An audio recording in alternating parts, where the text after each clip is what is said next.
God is coming closer now.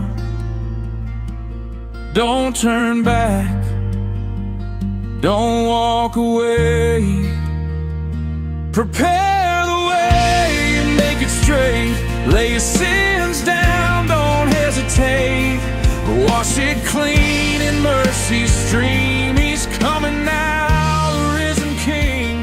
Prepare the way, hearts awake.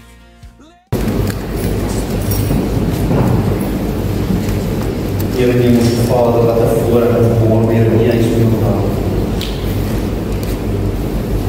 Vader, ons wil net sê dat daar is niemand soos U.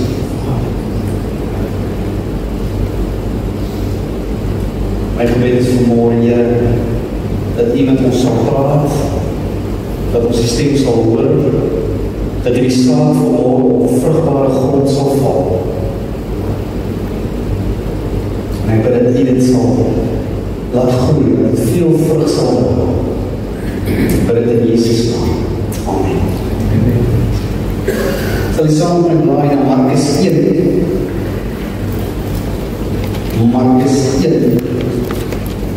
En die titel van ons boodskap vanmôre is Die Koning is op pad. En wees verseker, hy is op pad. Amen. Markus 1 vanaf vers 1 tot 8. Hy sê die begin van die evangelie van Jesus Christus, die Seun van God. Soos geskrywe is in die profete, kyk, ek stuur my boodskapper voor U aangesig, wat U pad voor U uit sal reguit maak.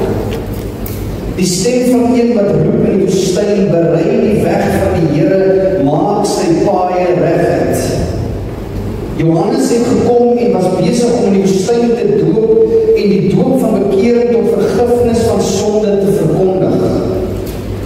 En die hele Joodse land en die inwoners van Jerusalem het uitgegaan na hom toe en almal is deur hom gedoop in die Jordaanrivier met belydenis van hulle sondes.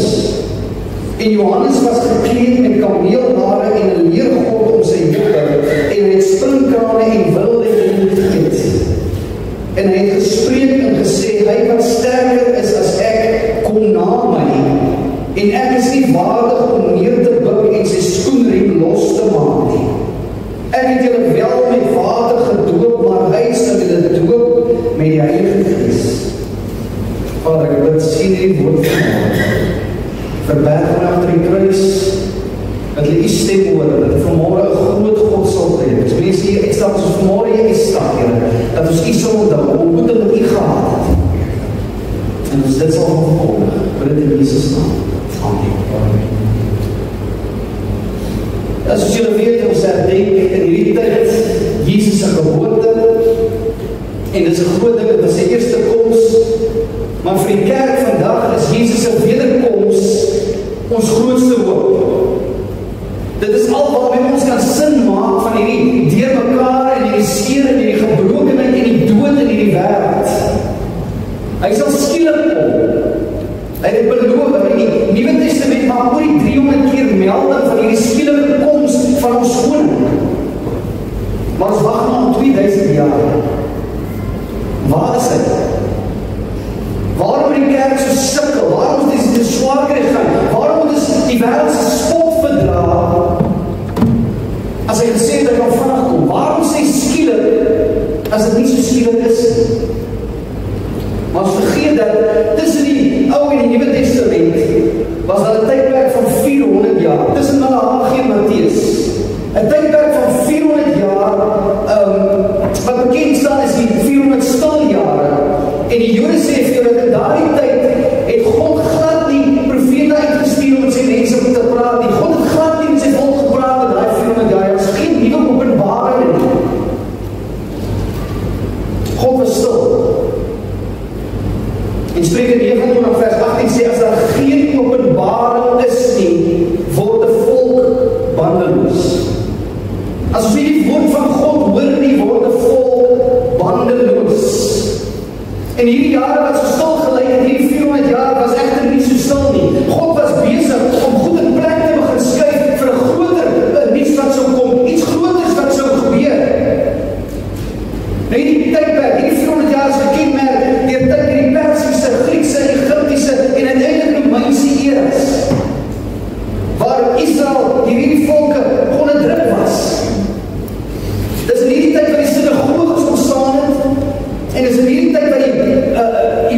Bybel, die Ou Testament in Grieks vertaal is.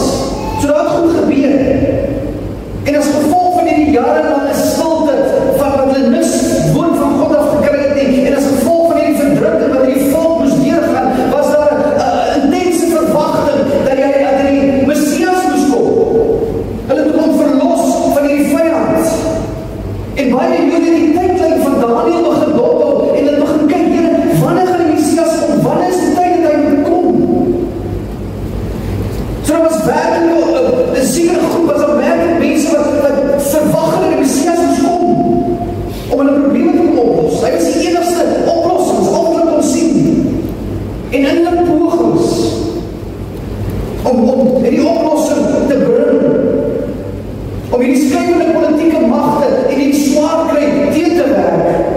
En daar verskeie Joodse sektes wat ons vandag ken as die Fariseërs en die Sadduseërs en die Esseners en die Ywerers het tot stand gekom.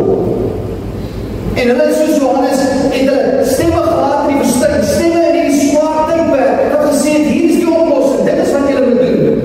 En van hierdie stemme het gesê, wie wat ons kan die woord van God, die Ou Testament is op dieselfde vlak as ons mondelingse oorlewering. Dit is wat van die groepe gesê. Ander groepe het weer gesê dat hulle die Griekse gelowe en die politiek het hulle ingebring by die geloof van die Bybel.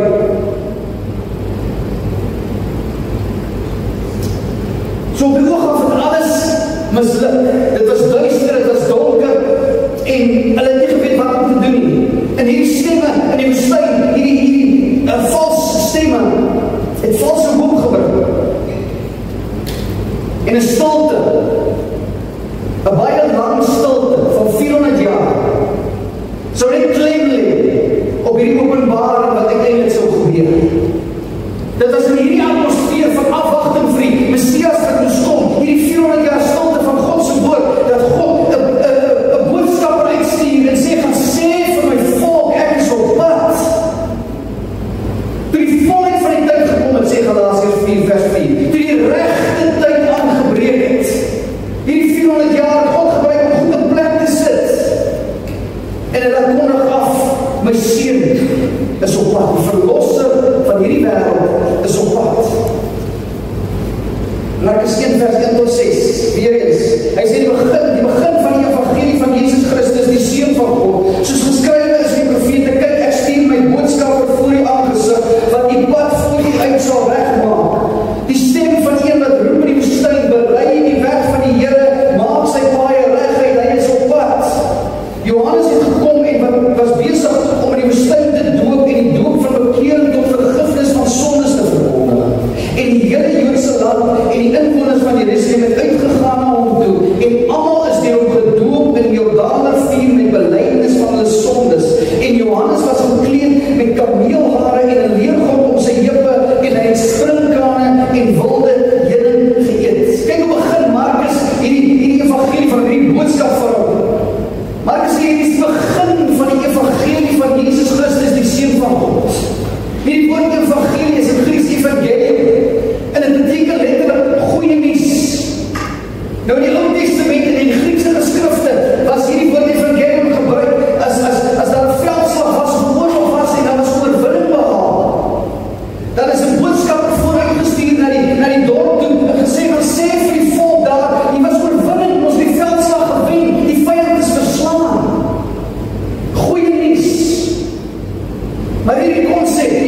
Jesus.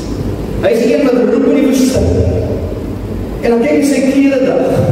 Hy sê het was gekleed met kameelhare en 'n leergord om sy heupe springkaan en wil hy dit geweet. So nou moet jy ook besef, hierdie is nie 'n kameel leer baie, 'n boutique baie wat hy aangehaal het. Dis nie wat dit was nie. Dit was nie mode nie en dit was ook nie gemaklik vir hom nie. Maar die rede van hierdie klere dag, die rede hoekom Markus dit daar doen, is nie per ongeluk nie. Hy sê ek wil julle herinner, die oomblik wat julle dit sien, moet julle weet dat dit herinner jou aan Elia wat so kom. En ons sien dit in Malagi. Nou, dis Malagi, die Nuwe Testament 400 jaar reg, maar kyk hoe verbind, God doen niks per ongeluk nie. Kyk hoe verbind hy die Ou Testament en die Nuwe Testament. Malagi 4 vanaf vers 5. So die oomblik toe ons sien daar in die woestyn, hier staan is, hy trek aan soos Elia. Moes hulle weet, dat daar 400 jaar geen profeet nie, hierdie dag hierdie profeet op. En Malagi, sy laaste woorde, gee hierdie belofte aan die volk. Vers 5, hy sê, kyk, ek stuur julle 'n profeet. Ek stuur julle die profeet Elia voor die groot en vreeslike dag van die Here aanbreek. En hy sal die hart van die vaders terugbring tot die kinders, en die hart van die kinders tot hulle vaders, sodat ek nie hoef te kom en die land met 'n banvloed tref nie. Lukas 1 vers 17. Kan hierdie profesie vervul. En hier is word Johannes die Doper se geboorte geprofeteer deur 'n engel. En hy sê daar in vers 17 van Lukas 1, hy sê, en hy sal voor hom uitgaan, voor Christus uitgaan, in die gees en die krag van Elia. Soos Elia wat gekom het, hy kom in dieselfde gees en in dieselfde krag as Elia, gaan hy kom. Hoor wat gaan hy doen? Om die harte van die vaders terug te bring tot die kinders en die ongehoorsaames tot gesindheid van regverdig om vir die Here 'n toegeruste volk voor te berei. Die oomblik toe hulle daar in die woestyn gesien het, as hulle hulle woord gelees het, sou hulle besef het, dis profesie hier wat op vervulling gaan. Die koning is op pad. En wat was Johannes se werk? Hy moes die weg berei. Hy moes die paaie reguit maak. Hy moes voorbereiding betref vir die koning se koms. So hoe sou hy die hindernisse uit die pad uitvat? Hoe sou hy die gate opmaak? Hoe sou sy padwerke gelyk? Wat moes hy doen? Wel ons sien, sodat hy het 'n afkondiging gemaak en sê, luister die Joodse volk, julle moet julle kom en bekeer en dan moet julle doop. Dis 'n teken dat julle terugkeer na God vir die vergifnis van julle sondes. Nou vir my en jou klink dit eenvoudig, die oomblik wat jy die Here kan nie so salig maak, wil jy so deur daai oopwater vat en die boodskap bring doen, so vir ons klink dit goed, ek weet dit is gedoop, maar vir die Jood was dit klap in die gesig. Omdat vir die Jood in daai tyd, jy al hoor die Engels wil dit proselytes, bekeerlinge. Nou as 'n heidense ou gekom het en hy bekeer hom tot die Joodse geloof, dan sê hy, ek gaan die Joodse geloof aan, ek wil die Joodse God aanbid, en ek gaan nou hierdie dinge vir my verleen, die afgodsaanbidding en al die ander God gaan ek agterlaat. En die doop was 'n teken daarvan. Dit was 'n teken wat gesê, ek sterf nou hierdie ou goed van my af, en ek staan nou die Jood aan die ander kant op. Dis wat gebeur het. So vir die Jood was dit normaal. As 'n heiden kom, dit was vir 'n heiden. Want dan die Jood so kom, ek is kind van Israel. Ek is 'n kind van Abraham. Ek het nie nodig om gedoop te word en nie kom Johannes te sê, laat julle doop. En dis 'n harde woord. Ons moet besef. Matteus 3 vers 6 tot 9.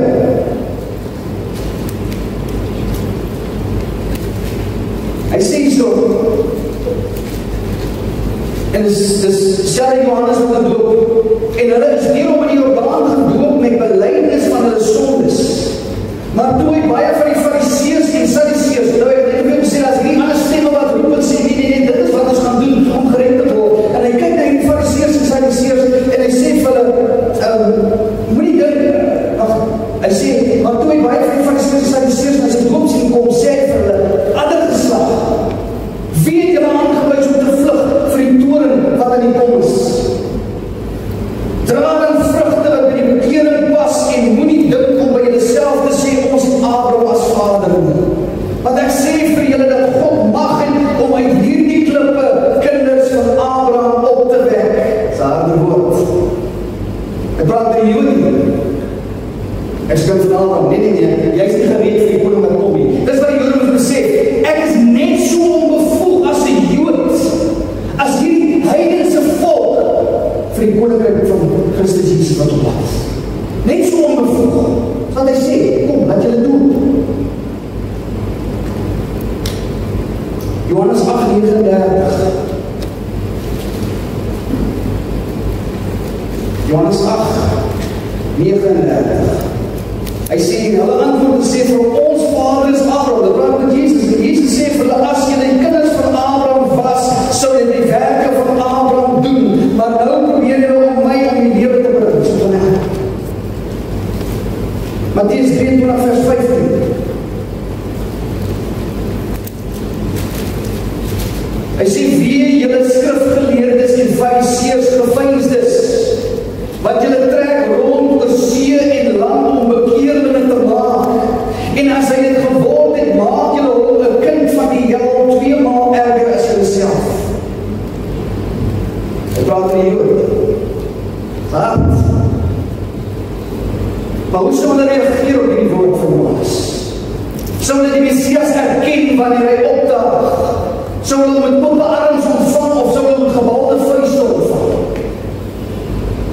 Nou soos Israel probeer ons in hierdie dag van vandag, probeer ons die ganse mensdom probeer om sin te maak van swaar kry en ellende en die dood, want niemand van ons is daarvan gevrywaar nie.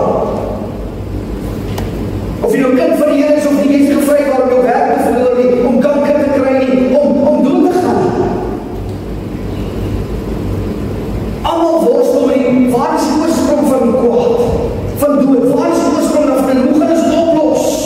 Almal wil dit weet. En elkeen het sy eie verduideliking, daar stemme, soos in Israel is daar stemme daar buitekant vir jou sê, dit is wat ons moet doen. Dit is hoe jy die oplossing kry. Stemme in die woestyn van ons lewens. Nou sommige sê dat boosheid, swaar kry en die dood is slegs toeval. Dit is 'n gevolg van evolusie en natuurlike prosesse wat besig om plaas te vind. Daar is geen doel aan en God het definitief niks hiermee te doen nie. Daar is 'n ander wat sê, man, is die mens verantwoordelikheid om deur wetenskap en empatie en met gemeenskapsaksies buitekant hierdie spyn en leed terug te druk, hierdie duisternis so bietjie terug te druk. Anders sê jy, boosheid en swaar kry is my deel van die lewe. Dis hoe ons almal kry swaar, so dis hoe ons aan mekaar gebind is. Dis 'n koneksiepunt vir ons. Dis al wat dit is. En al die verskillende stemme het die volgende in gemeen. Hulle praat eintlik een mond uit. God het niks hiermee uit te wand nie. Swaar kry geen werklike doel nie. Dit is wat dit is. En dit verg menslike aksie. Die mens moet iets doen. Om het te hanteer, te oorkom en te verlig. Dit is ons werk. Hoe is dit in swaar kry, soos ek sê, verbind mense, dit is al wat ek doen. Daar is geen geestelike of bonatuurlike verbintenis nie. God en sonde het niks hiermee uit te waai. En op die einde van die dag is jy as mens jou eie Messias. Die hoop lê in jouself en wat jy kan doen. En die wêreld is Kersvader. As jy goed doen, sal die wêreld jou beloon. Dit is wat hulle sê. Dis soos sommige wat glo dat as jy hierdie kant, as jy jou eerste lewe nou goed gelewe het, sal jou tweede lewe, maar jy terugkom in jou tweede lewe, sal jy nog goed erf. Kersvader. Nou ons ken die Santa Claus is coming to town, hè? Dis alleen evangelie. Kom lees dit vir jou. Hy sê, you better watch out. You better not cry. You better not count. I'm telling you why Santa Claus is coming to town. He's making a list and he's checking it twice. He's gonna find out who's naughty or nice. Santa Claus is coming to town. He sees when you are sleeping. He knows when you're awake. He knows when you've been bad or good, so be good for goodness sake. Wees jy net goed genoeg? Goed genoeg met jouself uit. Santa Claus is coming to town. Maar dan is daar 'n ander ongewilde, beledigende stem wat vandag nog in hierdie wêreld skree. Dis die stem van Johannes wat vandag nog ego deur hierdie land van ons.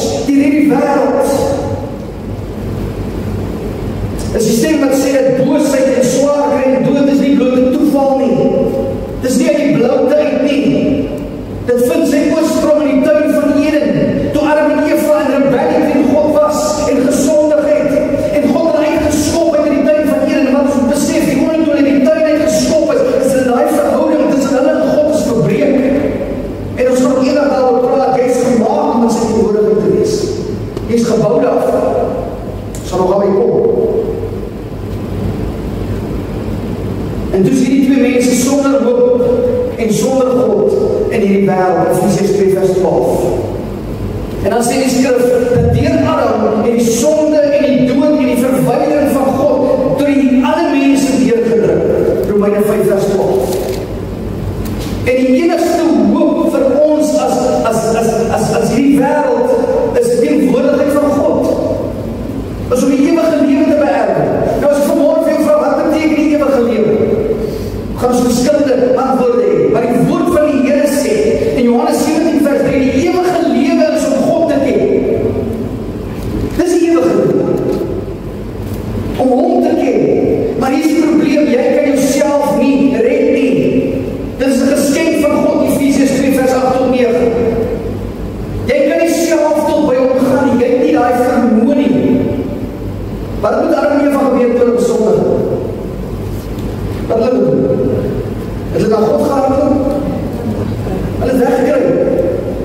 God moes tot by hulle kom. Hy het gevra, waar is julle? Weet nie geweet waar hulle is nie, en hulle sê, waar is jy? Jy moet hier. En in vandag nog niks verander nie. Die wêreld vlug weg van die waarheid en hulle vlug weg van God. Ons is 'n rebellie teen God. Ander gelowiges sê vir jou, weet wat, as jy tot by jou God wil kom, wat het ook al mag wees, moet jy sekere goed doen, sekere rituele, sekere offers bring, om in sy teenwoordigheid, om hom tevrede te stel, en in sy teenwoordigheid te kom. Maar die God van die Bybel sê, jy is nie in staat om iets te doen, om my tevrede te stel, en jy het niks om het te doen nie. As ek nie na jou toe kom nie, en as ek nie iets doen nie, is daar nie genade vir jou nie. Daar is geen hoop. Maar hier is die goeie nuus, die evangelium. God het gekom in Christus Jesus. En Paulus het dan vermoedend gesê, hier Christus is ons hoop. Dis nie in myself en in my eie werke nie. Jesus is die anti-kersvader. 2 Korintiërs 5 vers 21. 2 Korintiërs 5 21. Hy sê, want hy, God, het hom, Jesus, wat geen sonde geken het nie, sonde vir ons gemaak, sodat ons kan word geregtigheid van God in hom. So dis nie jou goeie werke nie, dis sy goeie, ons God die werke gered, ek het laatst week, vorige week gesê, maar dis nie my werk nie, dis sy werk. Maar hier is nie vir allemaal goeie nuus nie. Dis beledigend en dis ongewild. 1 Korintiërs 1:23. 1 Korintiërs 1:23. Hy sê, maar ons verkondig Christus wat gekruisig is, 'n struikelblok vir die Jode en dwaasheid vir die Grieke. Maar vir die wat geroep is, Jode sowel as Grieke, Christus die krag van God en die wysheid. Maar skies nog van God. En dan 2 Korintiërs 15. 2 Korintiërs 4, jammer. Vers 15 en 16. Hy sê, wat ons, die stemme wat roep sê, ons is 'n aangename gegee van Christus tot eer van God onder die wat gered word en onder die wat verlore gaan. Hy sê, vir die laaste is ons 'n reuk van die dood tot die dood, maar vir die eerste 'n reuk van die lewe tot die lewe. En wie is tot hierdie dinge bekwaam? Wat hy sê vir ons is, ons stink vir die wêreld. Kijk, jy kan parfuum gespuit by die wêreld, as jy 'n Christen optel, stink jy vir hom. Dis nie 'n goeie nuus vir hom nie. Dit is dan nie 'n maklike woord nie. En dan word die stemme wat daar buite kan skree, die ander stemme wat vir sê, ander oplossings, Christus is nie die oplossing nie, word dan spotters. 2 Petrus 3 vers 3 tot 4 sê, in die laaste dae sal daar spotters kom. En wat gaan hulle vra, waar is die beloofde Jesus? Van die begin van die aarde af het op niks verander nie. Ons hoor hierdie boodskap al vir 2000 jaar. Hou nou op asseblief. En dan kom dan kom Johannes. En hy het gespreek en gesê, hy wat sterker is as ek kom na my, en ek is nie waardig om neer te buk en sy skoenrieme los te maak. Ek het julle wel met water gedoop, maar hy is julle doop met die Heilige Gees. Ten spyte van Johannes' skokkende, beledigende boodskap aan die Jode, het sy prediking die aandag en die verbeelding van die Joodse volk aangegeven.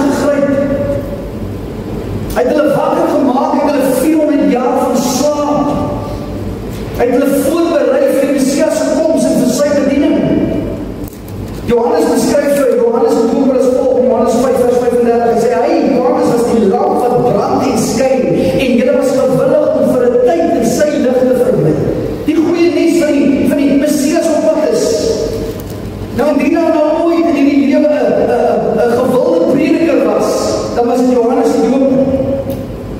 En al was dit 'n ongewilde boodskap. Want jy sal sien, hier is daar in die kerk, ons preek 'n gewilde boodskap wat ons wil oorstuur. Maar hy het nie oorstuur. Die Grieks sê, as die Grieks beskryf, waar die volk na hom gekom het, hy beskryf dat hulle in aanhou kom. Die Grieks, hy stuk sê, hulle in aanhou kom na hom toe, en hulle sondes in die openbare bely, die Joodse volk. Maar Johannes se prediking was suiwer. So sê hy het nie oor gestreel nie.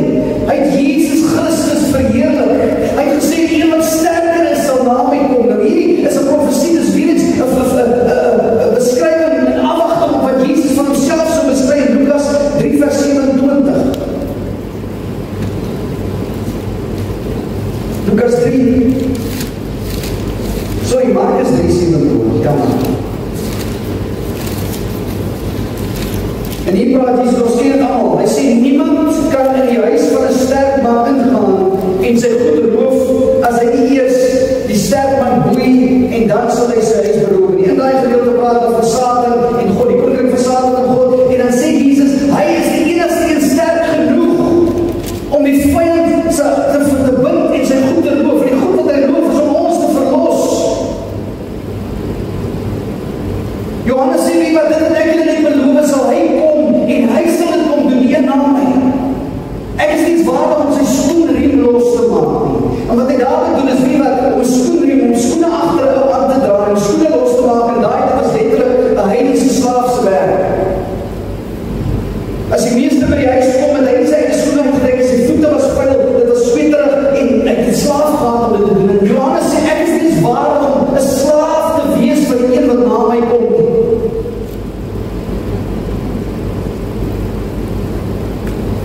En dan praat Johannes ook duidelik van die Heilige Gees. Hy sê dat hy doop met die Heilige Gees.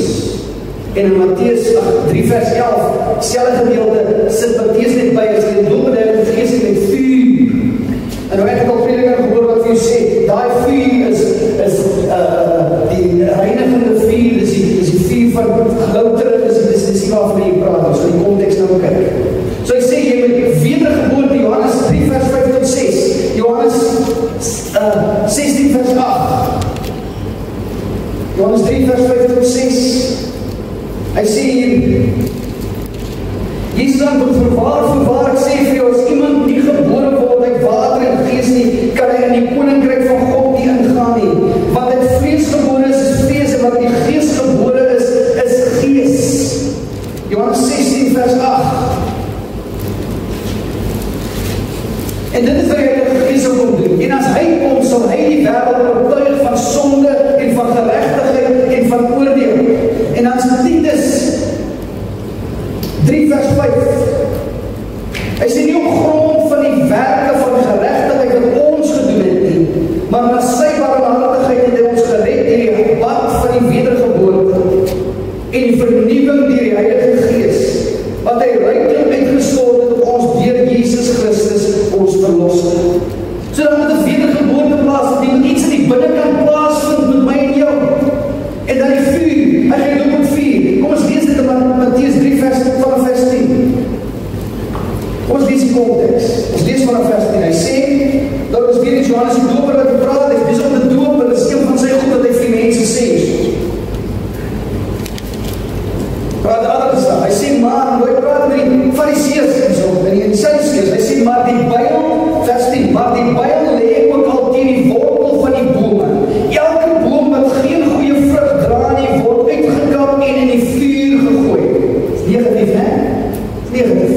Dan vers 10, dis ons, vers 11, dis ons deel. Hy sê, ek doop julle wel met water tot bekering, maar hy wat na my kom, is sterker as ek, wie se skoene ek nie waardig is om aan te dra nie. Hy sê julle doop met die Heilige Gees en met vuur. Net vorige vers was 4 negatief. Hier sê hy nou weer 4. Dan kom ons vers 12. Kyk die konteks weer eens.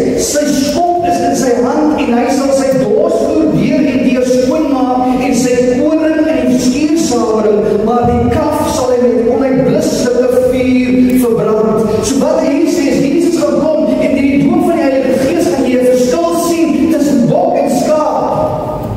Die doop by die Heilige Gees gaan 'n verandering bring. Jy gaan sien,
In die eerste plek is hy een soos Andreas. Julle ken Andreas, een van die apostels. Nou Andreas was 'n apostel van Johannes die Doper.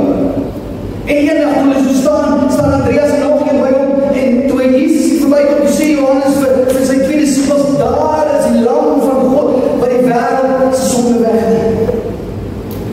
En Andreas het God en Jesus gevolg. En hy is uiteindelik gedoop by die Heilige Gees en hy is verlos.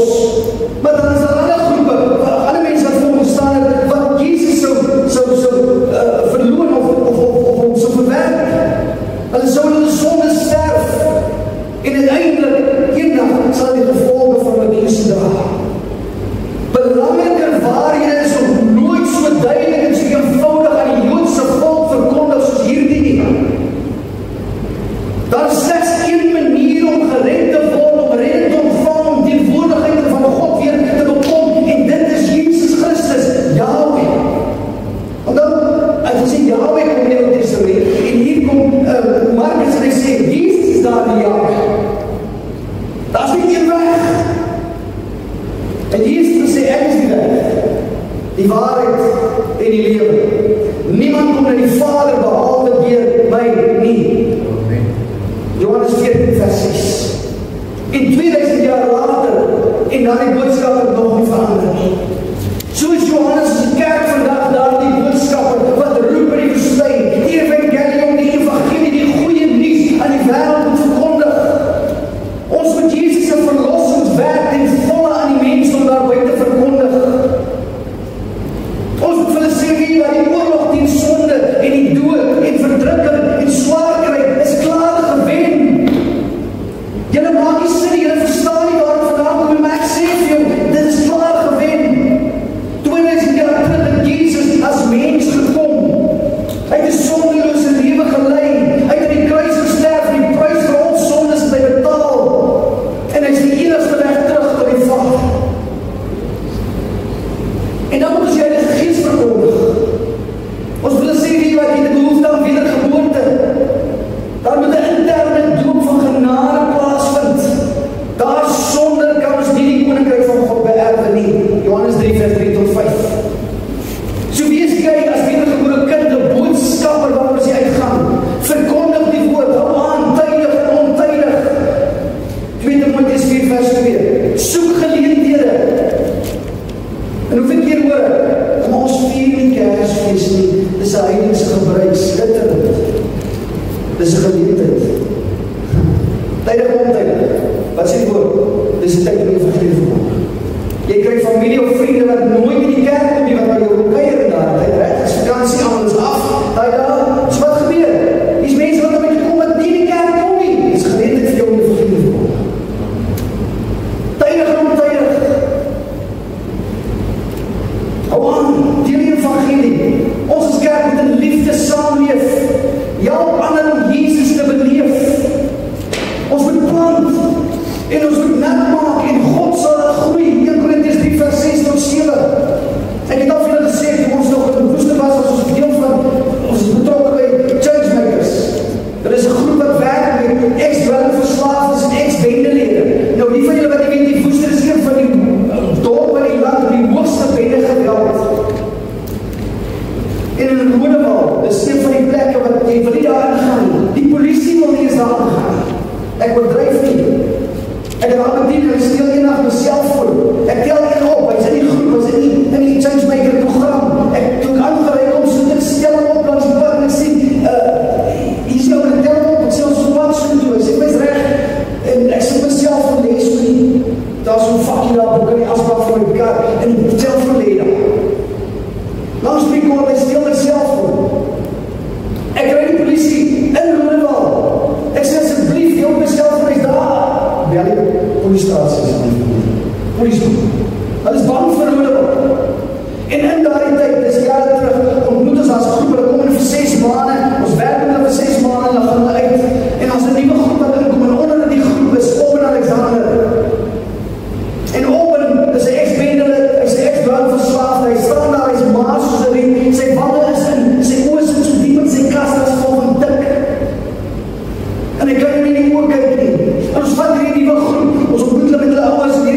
gaan hulle uit die systeem uit. Ons slaap in huis aan die bed soos heel matrasse. En in daai tyd, ek en Louis, ek het al vir Louis om dit versamel was, ek en Louis, ons deel die evangelie, ons deel program wat ons op die deel gaan, ons sit vir 1, 2 ure, verder in die woord, dan begin ons elkaar ons te gaan, kom weer met mekaar, ons belang ons niet, ons maak self van ons maak skoon op ons goed, en so gaan het vir 'n paar dae, en is koud, dis die Karoo is koud, winter, en ons sit een oggend, ons draai so uit, ons sit in die sonnetjie, elkeen sit in sy Bybel, ons sit in die goed, ons werk met die man, en op in Alexander staan op, en hy sê vir my, luister die pastoor, ek wil net vir jou vra asseblief, ek het nou hierdie goeds gehoor, ek glo met my hele hart, dat Jesus Christus die verlosser van hierdie wêreld is, ek wil gedoop word nou. Dat was net gesaai, en nagemaak, al wat ons gedoen het. En ek sê kom op in die skout, daar is 'n sement daar agter die huis, hy sê, ek gee nie om mee, ek wil gedoop word. En ek het foto's, waar is my koolwater in is, en ek doop vir op in Alexander daar, ek het doen nie. En vandag is op in Alexander in Rodewal, besig om die stem in die woestyn te wees, en te sê vir die wat die koning is op pad, daar is niks geen verlosser, en is Jesus Christus, op in Alexander van Rodewal, alle mense wat die daar ingaan, die God sit sy eie volk en sy eie mens daar. Hy is van Rodewal. Kijk wat sy verskil maak het, as ons die evangelie verkondig. Die Here sit sy mense waar hy nodig het. Dat die eerste keer dat Jezus opgedaag is in die lam van God. Hy is in 'n stal gebore. Hy is bespot. Hy is 'n spotkroon en 'n spotpurperkleed aangetrek. En hy is gekruisig in die prystaal van my en jou. Maar wanneer hy weer kom, die tweede keer wanneer hy weer kom, gaan hy kom in volle glorie as die leeu van die stam van Juda. Die koning van die konings, die Here van die Here, Openbaring 19 vers 16. Dan sal alle gespot ophou. Elke knie sal buig, elke tong sal bely dat Jesus Christus die Here is. Romeine 14 vers 11. So 2000 jaar mag dat vir ons land voel. Here, waar is U? Maar in God se perspektief is dit deel van sy perfekte verlossingsplan. Profesie is besig om vervulling te gaan, sodat die goeie nuus van die koninkryk die hele wêreld kan bereik, en dan sal die einde kom. Matteus 24:14. Dis sodat die sout en die lig, wie is die sout en die lig? Dis ek en jy. Sodat ons as gelowiges die stemme kan wees wat roep in die wêreld se donker en woestyn. Dat ons 'n impak kan maak voor Jesus koms. Want die wêreld gaan eindig met Jesus se terugkeer, waar hy gaan kom om te oordeel en om geregtigheid te vestig. Wanneer Christus terugkeer, en slegs dan sal die boodskap wat hy in die herders verkondig het, ten volle in vervulling gaan, en ek kan nie wag nie. Lukas 2 vers 14 sê, eer aan God in die hoogste hemel, en vrede op aarde, en in die mense 'n welbehaag. Die dag is op pad. Moenie laat jou sin stil word. Wat het jy van Christus Jesus vermoor? Het jy besef van jou lewe dat jy hom nodig het? Het jy na hom toe gevlug vir vrede met God? Is hy die koning van jou hart? Is die koning van jou hele wese? Is hy Immanuel, God met jou? En wat het jy van die Heilige Gees? Het jy enige werk in jou hart gedoen? Het jy die hart verklip om uit dan die hart van vlees kom insit daar? Is jy wedergebore? Die ewige lewe, die ewige dood hang af van die antwoorde wat jy my vanoggend op hierdie woorde gee. Hy sê, want as ons die Gees van Christus nie het nie, dan behoort ons nie aan hom nie. Romeine 8 vers 9. So die koning is op pad. Is jy gereed om hom te ontmoet? 2 Korintiërs 6 vers 2 sê, hierdie is die gunstige tyd, dis nou die tyd om die Here aan te neem, nou is die tyd. As jy vanmorgen jy sit en jy sê, ek het nog nie die Here aangeneem as my saligmaker, maar ek moet sê vanoggend, die Here, die Heilige Gees doen nou iets hier in my binnekant te sê, ek weet, ek besef, ek het hom nodig, dan is hierdie geleentheid vir jou. Dis die tyd om te sê, Here, hier is ek. En wie is ek kan jou nie red nie. Het lyk so as 'n week hiervoor kan jou nie red nie.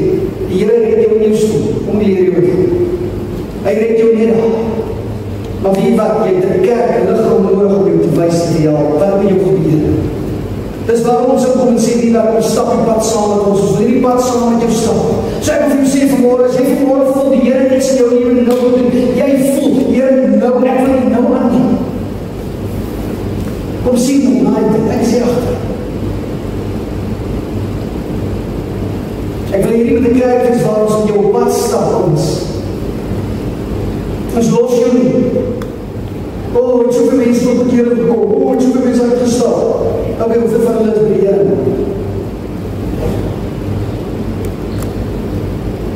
Want as jy nie weet wat jou gebeur het nie, as jy nie weet wat volgende nie, en as jy nie deel word van die liggaam van Christus nie, dan is swaar. Ons het mekaar nodig, gemeente. Ons het mekaar nodig. Dieper as die eerlijk. So my gebed vir môre is dat ons as kerk sal uitgaan en sê, die koning is op pad. Dat ons geleenthede sal soek en sê, Heer, help my, maak ons sensitief om te sien waar U besig is. En dat ons daarby betrokke sal raak. Die koning is op pad. Sal net so met ons. Heer in ons Vader. Dankie dat U Jesus die Seun gestuur het om 'n perfekte lewe te kom lei onder die wet, dat ons nie kon hou nie. Dat hy gesterf het aan die kruis, die prys betaal vir ons sondes, Vader. Dat hy begrawe is, opgestaan uit die dood en dat daardie prys aanvaar is. Dat hy opgevaar na die hemel sit aan die regterhand, Vader, maar dat hy op pad is terug. Dat ons kan weet, eendag gaan daar die hemel kom skeur en die gaan op die wolke kom en elke mens in die oog sal sien en elke knie sal buig en elke tong bely dat U die Here is. Vader, maak daardie werklikheid weer eens opnuut vanmôre in ons harte. Vader, gee ons daardie ywer om hierdie evangelie te gaan uitdra na buitekant. Here, maak ons gemeente wat mense sal oplei vir hierdie werk, vir te wys dit is hoe jy dit doen.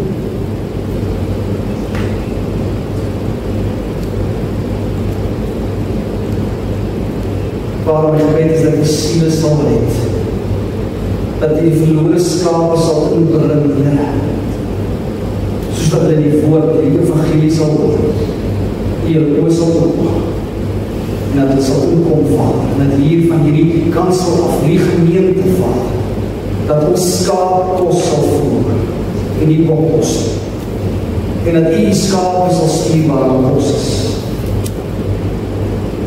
En loof en prys in wonderlike naam van God. Amen. Amen.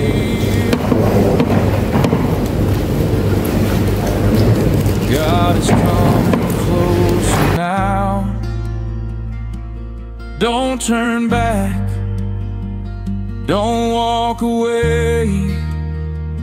Prepare the way and make it straight. Lay your sins down, don't hesitate. Wash it clean in mercy's stream. He's coming now, the risen King. Prepare the way, hearts awake. Let Him in, it's not too late. From the river to the flame, prepare the way. Call His name.